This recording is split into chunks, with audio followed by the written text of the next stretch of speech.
Welcome back to the latest episode of TT Plays. I promised you more Arisanna, then I said I wouldn't, and now I'm back giving you more Arisanna. So, Store Champs is just a few weeks away. Colorado got one at Dueling Lands. It's on the 25th of March, so if you are in Colorado or nearby, come check out Dueling Land for their Store Championships. So, I don't think Arisanna is the best deck. This is the deck I was previously running. But I think it's close enough that I think I could maybe spike a Store Championships. Now, I'm not saying it's the best deck. If you want to be the biggest, sweatiest spike out there, I don't think it's a good deck. But Arisanna, for whatever reason, is just the thick girl I can't quit. So we're going to work on it. We're gonna revisit it.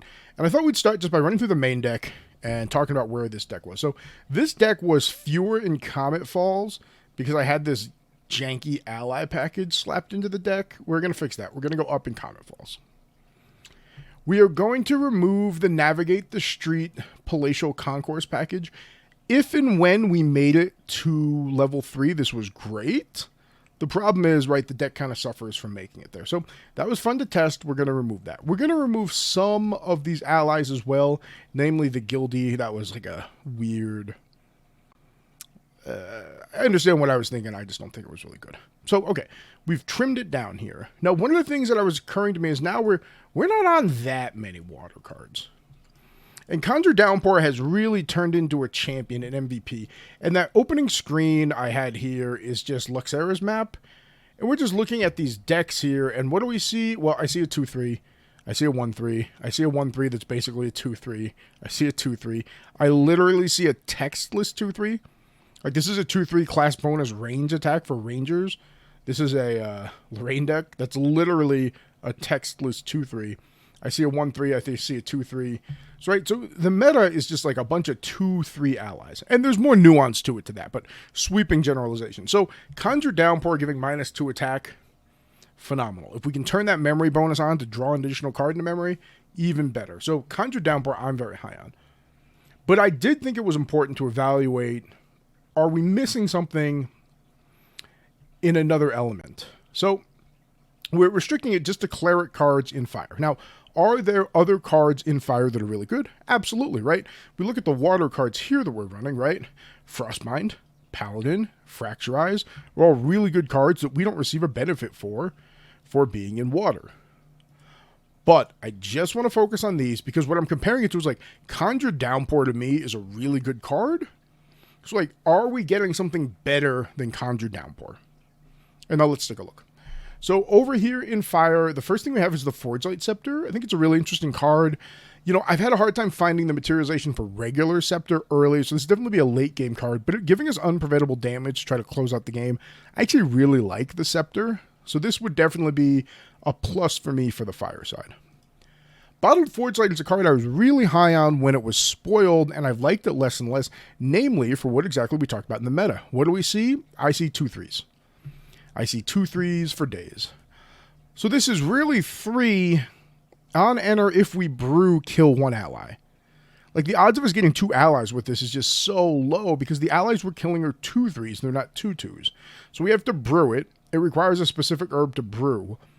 And then it does 2 damage. We then sack it for 2 more. So it's just like, we're just being so inefficient with it. If this could pick us up 2 allies, like even half the time, I'd be on board with it. But again, with the current meta, I just don't think it's a good enough card, unfortunately. Explosive Fractal, I really don't like. It's a weird Fantasia that makes us want to go fast, I guess. Right, 3 Memory 4, so we would have to play another card this turn. On enter, deal 2 damage to Champ. I just don't think it's good enough. Devotee, I actually do like the Devotee. You can banish 2 other Fire Emblem cards from your graveyard to deal 3 damage on the way out. If we were playing like an aggro automaton deck, I'd run this. 2-2 is interesting. Memory +4 makes it a 3-2, so it trades with the other 2-3s on the field. So I do think that's actually a pretty cool card. Trainee, you can discard a fire card to put it, get a 4-2. That's fine. Not what we're trying to do here with Arisanna, right? We're trying to survive to get to star calling people. I do think the card's fine, just not for the way we're going to build it. Inzali is interesting. I think somewhere, maybe after Store Champs, I'll explore like a Claude automaton deck. And I think I might do it in Fire because I do really like her. You can banish a Fire Element card from your graveyard if you do 1 damage to each other unit. Gets +2 attack if we get that memory bonus again, which is not trivial. But then she's swinging at a 3/4, so I do like her. The Unshackled Blaze. Lava Heated Brew, I just think is bad and is so close to being good. And I'll explain. Draw and discard a card. Okay, that's pretty good. It's just looting, right? Looting for 2. If you don't discard a potion, we take 3. All right, so we got to run a lot of potions. Floating Memory, I just wish it was fast. Being slow is just kind of makes me sad. Meltdown's a phenomenal card that we get absolutely no benefit for being a cleric. But hey, really good card. A low-key meta-shaping card. I really like Meltdown.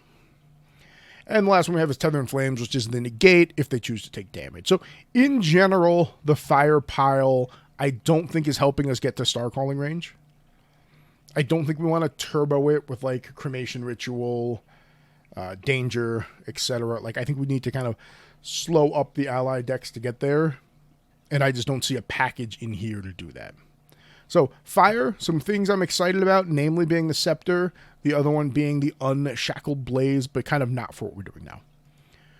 Wind is an interesting conversation. We're going to ignore Vanitas for now. Brewing Kit, the effect is great. Look at the top 6 cards, take a potion, put it into your hand. Sacrificing 3 herbs is atrocious. So yeah, heaving that Regalia item, I just can't get behind that. We have a whole bunch of just like common, good stuff cards here. Is there anything that we actually want here? This is a Vanitas specific card. Drought of Stamina. You can wake up a target ally you control. 1 Springleaf, 2 herbs. It's good if we're going with an aggro deck to double tap, or maybe an Interceptor to get back in there again when they're not expecting it. 4 cost really kind of scares me off of that, personally speaking. Gale's cool. I like Gale. Gale for 1 to suppress target ally. I think that's a really cool card. That's a good card. It's not like a unique effect in Wind, but another way to suppress. I do like the Gale. Potency I really like. 1 less to activate, great. It's going to cost us 2. Rest target potion. If you do, the next time you activate this potion this turn, copy that ability.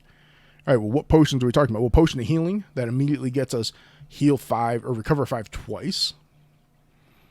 And then the Glimpse potion is going to let us Glimpse 3, draw a card into memory, Glimpse 3, draw a card into memory. Also really good, right? Wisdom. So potency I'm actually really high on. I would want 10 potions in the deck, though. I think if I'm going to run 4 potencies, I'd want 10 potions just to make sure, or to try to maximize my odds of when I have a potency, I have a potion in play I want to activate. Am I always going to am I always going to want to recover 10 life? No, but I think there will be enough times where I do want to. And again, I'm just pretty high on potency. So that's the most exciting non-water card I've seen so far. All right, Fertile Grounds. I wanted to love the garden. Here are my issues with it. It is such a bad rate to get you an herb item. So I play it, and I don't get something till my next turn. On my next turn, I have to already have the herb that I want. Okay, well, if you already have one and you create one, Arisanna can sack it in your end phase. Sure, but then do you have another herb for her to create next turn? Otherwise, you have to wait another round. So again, Fertile Grounds is just way too slow. If we somehow were playing a super grindy game, I think it would be great, but right now it just looks really slow in general. The Alchemist on Enter Gather. Okay, that's pretty cool. My usage is a 1/3. If we were going to make a potion deck for the buff counter, that would be a little more interesting because him going to a 2/4 or even a 3/5 would be something. But yeah, not super hyped about it. 2 for a 1/3 is a fine rate though with the On Enter Gather. I think it's a mid card, a fine card. Repelling Palm Blast. It's slow. You could talk me into this. Slow and costing 5 is a lot. It does have float on it. God, I wish it was fast. Obviously, for good reasons, it's not fast. But Palm Blast is close. Spell Shield Wind, not a big fan of. Destroying a Fantasia, I guess that's fine. Really, we're looking at a 3/2 for 3. That's fine there. Wild Growth Elixir is interesting. We're going to put buff counters on allies. So, beginning of our Echo Extraction phase, we put an age counter. So, the first turn we played, it does nothing. The second turn, it can do 1. Obviously, you don't need it to count for you. But if we combine this with potency, it's interesting. If we can get 2 or 4 buff counters on a target, thing starts to smack pretty hard. So, I do like the Wild Growth. I would probably be willing to run 4 healing, 4 wisdom, 2 Wild Growths here as my kind of potion slew. I think that's fine. Beseech the Wind is obviously a phenomenal card. Not cleric specific, but just a really good card. So, Wind looks pretty interesting to me. You could talk me into running a wind Arisanna deck. But that's not what we're going to do today. Next video, we might circle back on the wind thing. I really do want to explore potency, but I think we're just closer with this water shell here. And I really just kind of want to keep exploring this.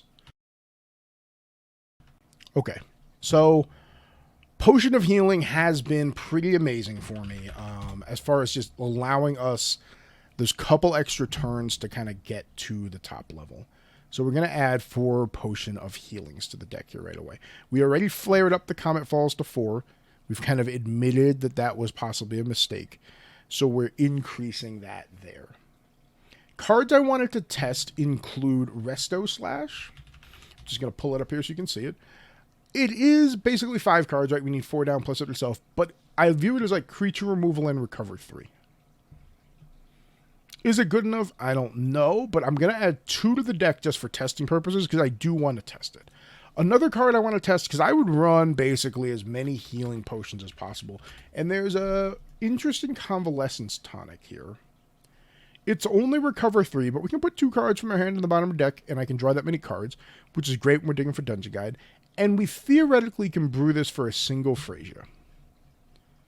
Okay, so with the alternative cost, it's interesting. I like that it still recovers 3. I would be willing to test 2 of these as well. So these are kind of my 2. I'm adding them to the deck as test cards.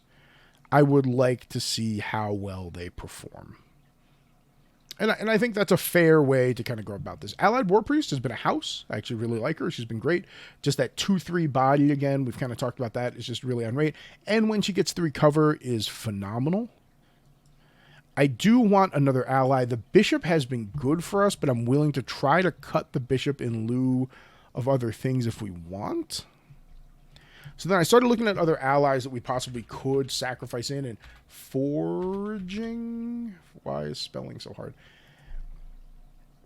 I don't know if it's good enough. It does get us the herbs, which is cute because we're up to 8 potions in the deck currently. It's a 1/2 float. So a 1/2 by itself isn't going to do anything. We're going to have to tag team this with a War Priest or a Paladin in order to kill anything. Doesn't have Intercept. I don't know if it's good enough, but again, I would like to test them. And we're just going to go big there. I'm going to put 4 into test. And then I'm also going to remove the Navigate. So I want an early floating memory in the bin.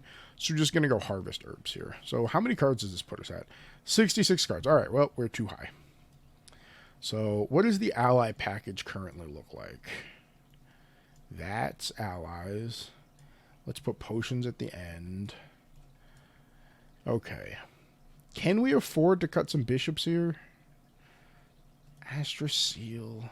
Let's remove Seal for now for testing. I like Seal. Seal's a really good card. Seal's won me games. I like it. Let's just pull it out for the purpose of testing. That gets down to 64. We now just need to remove 4 cards from this pile. Let's just go 3 servants. Let's go 3 harvest. I need 2 more cards. And then for the purposes of testing, I'm going to limit the bishops. We kind of know what bishop is by now. Actually, for the purposes of testing, I'm going to pull all the bishops. I'm going to go 4 harvest herbs here. I'm going to go 4 foraging servants. We have 2 restorative slashes, and we have 2 convalescent tonics, excuse me. Okay, we're going to run that out there. I don't hate that. We still have Paladin. So we kind of have classic water cards. Fracturize, which is just an absolute house in the current meta. Frostbind, which is great. The threat of Frostbind's great. I'm only running 2. I think that's fine. Frostborn Paladin is obviously just a house. Just great card. Even without the on-enter, it's a good card. It's a 3 for a 2/3 with Intercept. Convalescent Tonic. It's not a tunic, it's a tonic. We're going to keep trying to recover that 3, see if it helps. We're up to 4 potions of healing now. That gives us a bunch more recovery on that side as well. Serum of Wisdom here to kind of glimpse, draw, a little bit of a late game. You could talk me into running more of these, but again, we're just testing the 2 here to start. These are kind of the cards that I want to test at this row here. Foraging Servant, is that 1/2 good enough? My brain says it's not, but we're going to run it out there and see. Serum of Wisdom we just talked about. Harvest Herbs. Are we going to be able to utilize these herbs? This is half of a draw card, theoretically. The herbs themselves have benefits. In addition, we have a lot of different potion brews, right? We have 3 for Serum of Wisdom, any 2 for Potion of Healing, and specifically a Frasia for the Convalescent Tonic. Not a tunic, it's a tonic. And then Resto Slash. Are we in a spot where we can basically spend 5 cards to theoretically remove a creature and recover 3? I don't know. We'll find out. So that's the deck. We got 60 right here. Main deck, we had 1 change here. I want to love this. I almost never use it. Scale of Souls has been great. I think we're actually going to remove... You know what? The Bulwark Sword has actually been better than the Ingredient Pouch. So let's remove the Ingredient Pouch. I need a Null Lantern in my main deck. I think it's worth the main slot. Let's go to our sideboard. Let's check out what we have here. Look at that. I freed that up. I think this side is pretty good. Your meta will determine if you need her. I think it's reasonable to pull her. We can put the seals back in on the side over here. I think there's quite a few matchups where we will want 2 seals. We still have a single card we can add here. Could be another Resolute Stand. Could be another Song of Frost. Song of Frost is obviously phenomenal at stopping those big singular attacks, kind of canceling them out altogether. Resolute Stand is obviously great at just keeping us alive, so I don't know. We'll go one more Resolute Stand. We also could easily put the Null Lantern back in the sideboard. Just locally, I'm seeing a lot of fire, so I want that in my main deck. So there we go. We're going to try this here. Big changes. We upped the Comet Fall. We're running this really lean 12-card Astra package here. We're leveraging, we need a lot of Cosmic Bolt, a lot of Comet Fall damage out of there. We do have some allies to chip in there and try to control the board midway. War Priest and Frostborn Paladins are the ones that are going to do the most work. Is Foraging Servant good enough to chip in? We'll find out. That's what we're trying. We also are double dipping into this Herb Gather. We now have 8 Herb Gathering effects between Harvest Herb and Foraging Servant, not to mention the 4 gathers that Arisanna herself is going to get us. We're going to utilize those for their inherent benefits and to brew these wonderful potions. This one's going to glimpse 3, draw a card into memory. This one's going to put up to 2 cards in the bottom, draw us as many cards, and recover 3. This one's just going to recover 5. And that's the deck. Can we get to level 3, and then can we start playing bingo? So let's go ahead, jump over to setting. Oh, sorry, save. We're up to 8 now. We're going to test more. Wow, bad spelling. Test more gather. Testing Resto Slash and Oh god. Convalescent Tonic. Oh, we nailed it. Okay. So there we go. Is this deck going to be good enough? I don't know, but I'm excited to check it out. Publish that thing. Link will be down below. Let me know how your Arisanna testing has been going. I am excited to test these wind... Oh, that's water. I apologize. The wind cleric cards. The other thing I think Innervate is actually really good. I like Innervate agility. Being fast, only costing 2. Recovering 5 is pretty big. Stealth and Spell Shroud for units. I think there might be a wind thing here. We'll probably come back to that next week. But I do want to test this one this weekend. I'll try to get in some fill-in fires online. This particular Arisanna deck that we're using here.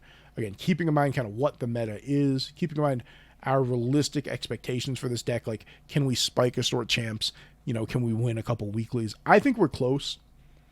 Not a top tier deck, but again, I don't know why. I really enjoy Arisanna. I really enjoy brewing her. It's a ton of fun, and I'm going to keep doing it. So thanks for tuning in. Let me know how your Arisanna decks have been going. Let me know if you have any crazy ideas. Have you been playing Wind Arisanna? And until next time, everyone, cheers and happy gaming.